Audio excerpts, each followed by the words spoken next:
No sé dónde se habrá metido Bagheera, pero no está por aquí ahora. Bueno, en este vídeo, que es continuación realmente del vídeo anterior, vamos a ver rápidamente varios ejemplos de los tres tipos de clases de palancas, ¿vale? Desde clase 1, de clase 2, de clase 3. Vamos a ver 3 o 4 ejemplos de cada una, rápidamente para identificar, para reconocer dónde están esas palancas y para reconocer e identificar dónde están los tres elementos, simplemente, para que aprendáis a identificar ese tipo de palancas. Al final ha quedado un vídeo no tan largo como el anterior, pero no tan corto como el primero, simplemente porque son muchas palancas a mirar, ¿vale? A identificar, pero es muy facilito. Veréis que simplemente si describiendo cada una de las partes no tiene nada complicado de entender, pero es interesante que lo veáis, ¿vale? Que lo veáis, os vayáis fijando, porque si entendéis perfectamente este vídeo, seréis capaces luego de reconocer cualquier tipo de palanca cuando la haya, ¿vale? Así que vamos a ver este vídeo sobre tipos de palancas.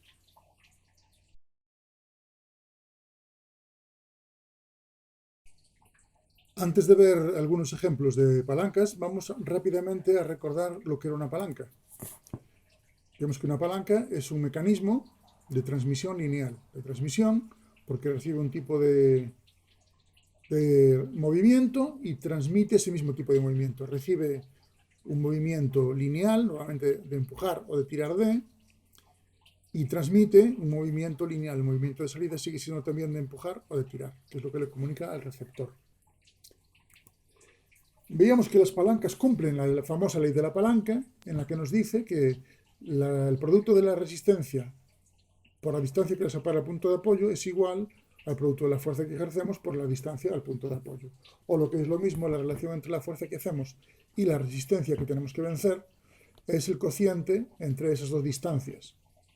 Cuanto más grande sea la distancia, digamos, a favor nuestra, mayor será ese denominador y menor será el número por el que multiplicamos la resistencia y por lo tanto menor será la fuerza que tendremos que hacer. Veíamos también que había 3 clases de palancas que eran dependiendo de qué es lo que estaba en el medio de los 3 elementos. Si lo que está en el medio es el punto de apoyo, decíamos que era una palanca de clase 1, de clase 2 si es que estaba en el medio la resistencia y de clase 3 si lo que estaba en el medio era la fuerza. Veíamos que la palanca más ventajosa es en general la de clase 2, puesto que en este caso siempre la distancia a nuestro favor va a ser mayor que la distancia a favor de la resistencia. La de clase 3 siempre va a ser favorable a la resistencia porque siempre la distancia de la resistencia será mayor que nuestra distancia y en la palanca de clase 1 pues va a depender de en qué punto se coloque el punto de apoyo. Si está más cerca de la resistencia será una palanca favorable y si está más cerca de la fuerza pues la palanca será favorable a la resistencia y conseguiremos poca eficiencia. Bien, vamos a ver ya entonces ejemplos de palancas. El primer tipo que podríamos ver sería la típica palanca de, como veíamos en el ejercicio, de un palo para levantar una piedra, pero como eso ya lo hemos visto, pues vamos a pasar a otro parecido, que es el típico columpio. Es un ejemplo muy parecido a ese de la piedra, con la gran diferencia de que en este caso la distancia R y la distancia D son iguales. Es decir, la distancia del apoyo a la resistencia y del apoyo a la fuerza son iguales. ¿Y por qué? Pues porque el columpio es un artilugio que está pensado para que haya una igualdad entre los dos extremos, porque hay dos personas que tienen que estar columpiándose alternativamente. Entonces, cuando una persona está abajo, en este caso la derecha, está haciendo las veces de resistencia, porque la persona que está a la izquierda, la que está arriba, tiene que vencer esa resistencia y levantarla. Entonces, en este caso, tiene que vencer la misma fuerza. En este caso, digamos que cuando las personas tienen un peso muy distinto, es muy complicado poder jugar a este columpio. Entonces, una vez que la persona que está arriba empuja, perdón, y llega abajo, entonces se convierte en la resistencia que tiene que vencer la persona que está arriba. Y entonces esto alternativamente se está convirtiendo en fuerza de resistencia con todo el rato. Por eso tiene que ser la misma distancia, porque si no habría un lado del columpio que tendría ventaja sobre el otro. Bien, si recordamos cuando empezamos con estos vídeos de mecanismos, os dije que las tijeras eran un mecanismo, a pesar de que vosotros en principio no lo creyeseis así. Vale, vamos a ver por qué es un mecanismo una tijera. En concreto es una palanca, porque estamos en el vídeo de palancas. Bien, realmente son dos palancas, fijaos. Cada mitad de la tijera se comporta como una palanca. Es un elemento rígido, otro elemento rígido, con un punto en el medio de articulación. Ese tornillo del medio hace que cada una de esas palancas gire en torno a él. ¿Dónde hacemos la fuerza en estas palancas? Pues lógicamente hacemos la fuerza ahí por donde metemos el dedo. ¿Y dónde está la resistencia? Pues está donde queremos cortar. Lo que queremos cortar es la resistencia que tenemos que vencer. Lógicamente tenemos dos palancas, porque con una sola hoja de la tijera no haríamos nada. Tenemos fuerza en el otro lado y tenemos la resistencia en el otro lado. Ahí vemos cómo funciona la tijera desde el punto de vista de mecanismo. ¿Vale? No podemos jugar con la distancia de la fuerza al punto de apoyo, porque es una distancia fija que no está fijada por el hueco que tenemos para meter los dedos. La distancia D de la fuerza al punto de apoyo. Sin embargo, sí podemos jugar con la distancia R, porque colocando lo que queremos cortar más hacia la punta o más hacia la articulación de la tijera, estamos jugando con esa distancia R. Todos sabemos que cuanto más hacia adentro coloquemos lo que queremos cortar, más fácil resulta. Si lo que queremos cortar lo ponemos muy a la punta de la tijera, nos resulta mucho más duro que si lo metemos hacia adentro. ¿Y por qué? Pues simplemente porque la distancia R de la resistencia al punto de apoyo es más pequeña. Con lo cual, cuanto más distancia más pequeña sea R, más ventajosa es la palanca a nuestro favor. Vamos a ver un par de ejemplos más de palancas de primera clase. Primero serían los alicates. Como vemos, es un caso muy parecido al de la tijera. Tenemos dos mangos, una articulación y algo en la punta que en este caso no queremos cortar, sino que queremos agarrar. Aunque bueno, podríamos cortarlo porque el alicate también tiene una zona de corte. En ese caso se comportaría exactamente igual que unas tijeras. Y al igual que las tijeras, son dos palancas con un punto de apoyo en el medio, alrededor del cual articulan, y la resistencia lo que atrapamos ahí en la punta. A diferencia de las tijeras, aquí sí podemos jugar con la distancia D, porque podemos coger el alicate más hacia la punta o más hacia el final del alicate. Si cogemos el alicate más hacia la articulación, tenemos que hacer mucha más fuerza que si lo cogemos hacia el final, porque estamos aprovechando mucho más brazo de palanca a nuestro favor.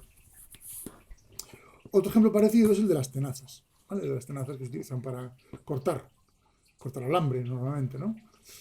De nuevo son dos palancas, con una articulación en el medio, y de nuevo cuanto más atrás cojamos las tenazas, más fuerza vamos a hacer con ellas o más fácil nos va a resultar cortar. Y hablando de tenazas, tenemos las tenazas o pinzas de cocina, que las utilizamos para normalmente coger cosas de dentro de la cazuela o de dentro de la sartén sin quemarnos. No es un artilugio que sea para hacer grandes fuerzas.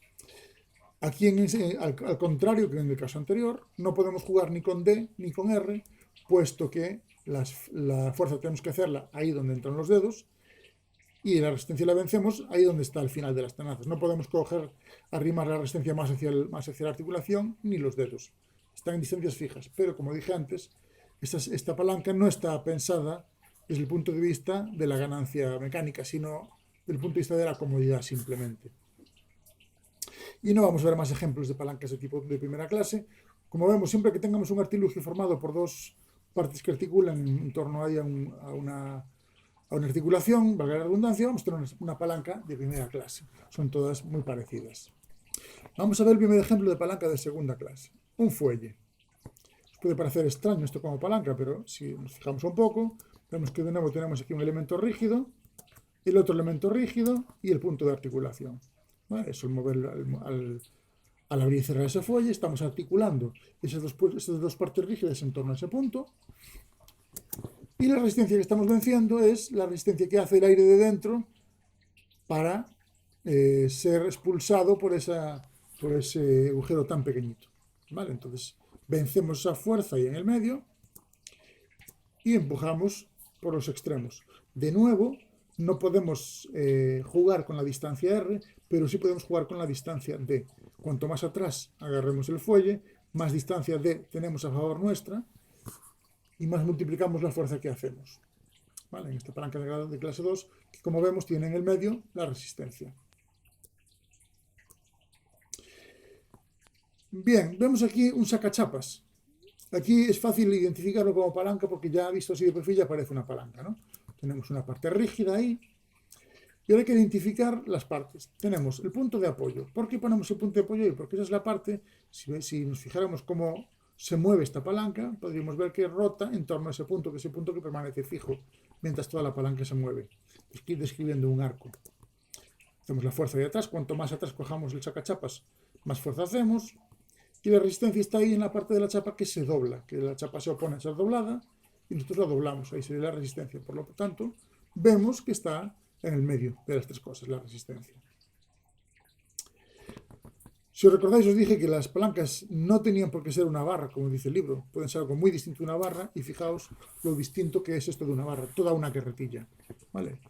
La carretilla también se comporta como una palanca. No si la interpretamos como vehículo para mover algo, sino como vehículo como herramienta para levantar un peso del suelo. Entonces, cuando levantamos el peso del suelo, la carretilla se comporta como una palanca y el punto de articulación, el punto de apoyo, será el eje de la rueda, que es el punto alrededor del cual rota todo este mecanismo. La resistencia va a estar, lógicamente, en el medio y la fuerza pues va a estar atrás en el mango. En este caso no podemos jugar con la distancia D, puesto que la carretilla la vamos a agarrar a esa distancia fija, la distancia que nos marca el mango. Sin embargo, podemos variar un poco la distancia R. Si la carretilla la cargamos lo más cerca posible de la rueda, nos va a pesar mucho menos que si la cargamos lo más posible cerca nuestra. Porque cuanto más cerca de nuestra esté la carga, mayor es la distancia R. Mientras que cuanto más cerca de la rueda esté la carga, menor va a ser la distancia R. Entonces ya sabéis, cuando carguéis una carretilla, cargarla lo más posible cerca de la rueda. Pero bueno, no todas las carretillas son palancas de primera clase. Vamos a pensar en esta carretilla, por ejemplo, que también es una carretilla.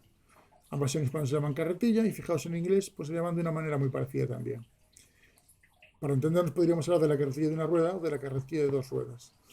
En las dos ruedas la palanca sería todo eso. El punto de articulación, bueno, podríamos ponerlo en el eje de la rueda, pero básicamente gira en torno a ese punto. El peso está de la articulación hacia la derecha y la fuerza la hacemos de la articulación hacia la izquierda. Por lo tanto, en este caso, si os fijáis, lo que cae en el medio es el punto de apoyo, no la fuerza ni la resistencia. Por lo tanto, de nuevo, esta carretilla, en cambio, es una palanca de clase 1. Así que no todas las carretillas son de clase 2. Las hay de clase 1 y las hay de clase 2. Y por último, vamos a ver ejemplos de palancas de clase 3. La primera es las típicas pinzas de depilar o pinzas para coger objetos pequeños. ¿Vale? De nuevo, como ya habéis podido suponer, se trata de dos palancas funcionando al mismo tiempo. ¿Vale? Dos palancas que vencen una resistencia ahí en la punta donde agarramos algo, porque estamos apretando con fuerza esa cosa que queremos agarrar, ya sea una pequeña pieza electrónica o un pelo que queremos arrancar. La fuerza la hacemos ahí, en el medio, y el punto de apoyo está ahí atrás, donde se juntan las dos pinzas, las dos partes de la pinza. Aquí de nuevo no podemos jugar con la distancia R, puesto que la distancia R es fija, ya que las pinzas van a coger el objeto siempre en el mismo punto, siempre al final. La distancia R es fija. Sin embargo, podemos variar la distancia D, en qué punto de las pinzas agarramos las mismas. Evidentemente, cuanto más cerca cojamos las pinzas del punto de apoyo, del punto que se juntan, más duro nos va a resultar, mientras que cuanto más cerca cojamos las pinzas del final, de la parte donde se cierran, más fuerza vamos a hacer y más fácil nos va a parecer su uso. ¿Vale? Fijaos que lo que está en el medio pues es justamente la fuerza. Y fijaos que el otro día os decía que en el otro vídeo os decía que desde el punto de vista de la eficiencia esta palanca es muy poco eficiente porque siempre vamos a hacer más fuerza que la resistencia, pero es que en este caso no nos queda más remedio que hacerlo de esta manera, porque de otra manera no podríamos construir estas pinzas.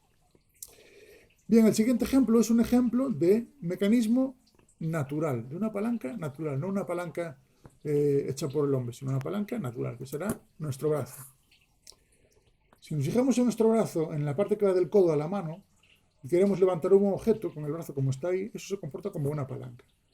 El objeto que queremos levantar sería la resistencia, el brazo sería la palanca, y el codo sería el punto de apoyo, el punto en torno al cual va a rotar esa palanca. Si ahora levantamos el brazo, rotará en torno a ese codo. ¿Y dónde está la fuerza? Fijaos, hacemos la fuerza para levantar el brazo con el bíceps.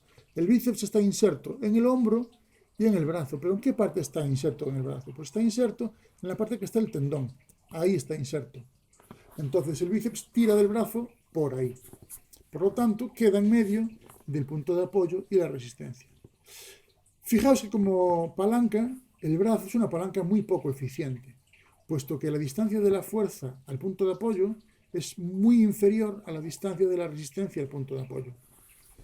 Lo que ocurre es que sería un brazo muy incómodo si estuviera el bíceps cerca de la muñeca. Imaginaos qué brazo tan incómodo sería ese. ¿Vale?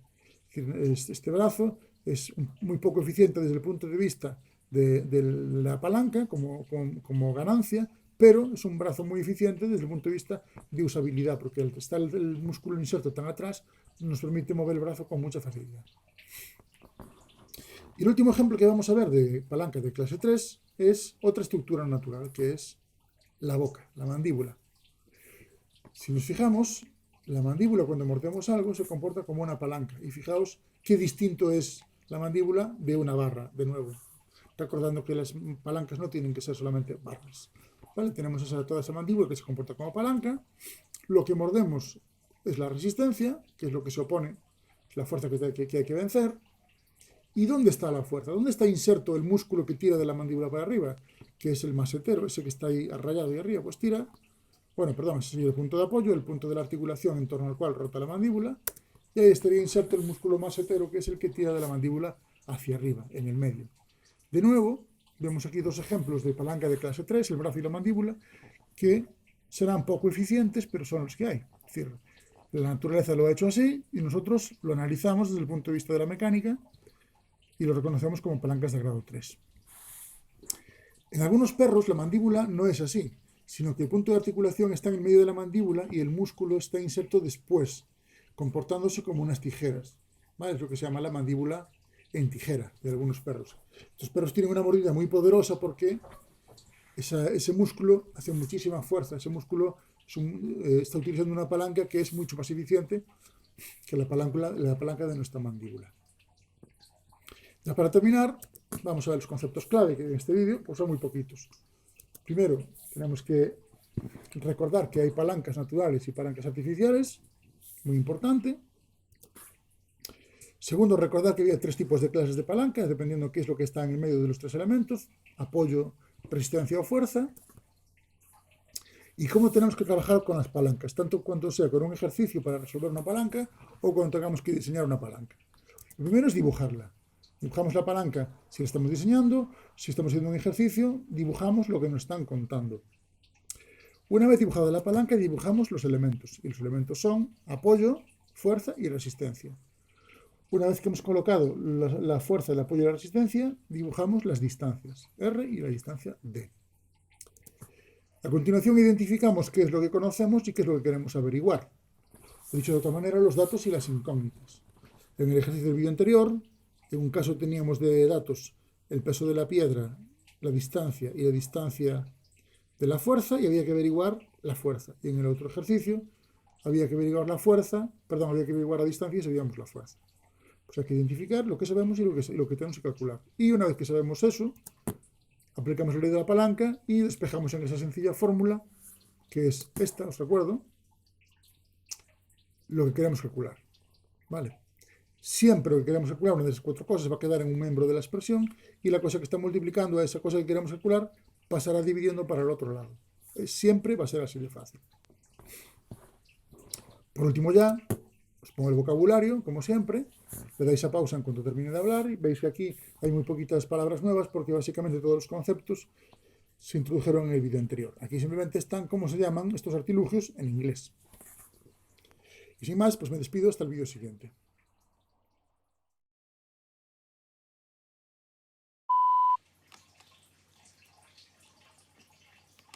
Oiga,